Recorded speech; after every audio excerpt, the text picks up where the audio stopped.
আমি যদি হতাম বনহংস, বনহংসী হতে যদি তুমি, কোনো এক দিগন্তের জলসেঁড়ি নদীর গায়ে, ধান ক্ষেতের কাছে, ছিপছিপে স্বরের ভিতর এক নিরালা নীরে।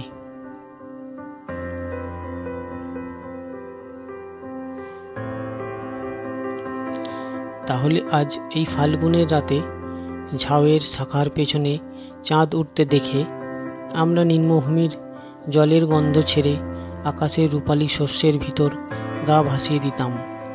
তোমার পাখনায় আমার পালক, আমার পাখনায় তোমার রক্তের স্পন্দন।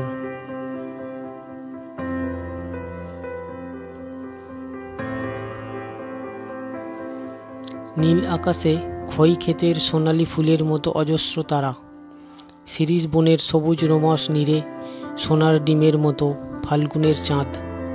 হয়তো গুলির শব্দ, আমাদের তির্যক গতিস্রোত, আমাদের পাখায় পিস্টনের উল্লাস, আমাদের কণ্ঠে উত্তর হাওয়ার গান।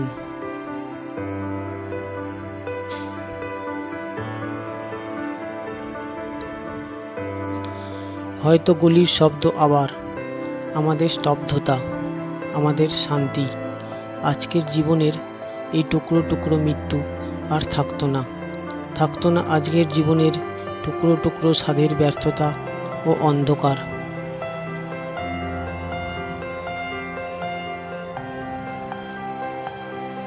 আমি যদি বনহংস হতাম, বনহংসী হতে যদি তুমি, কোনো এক দিগন্তের জলসেঁড়ি নদীর ধারে, ধান ক্ষেতের কাছে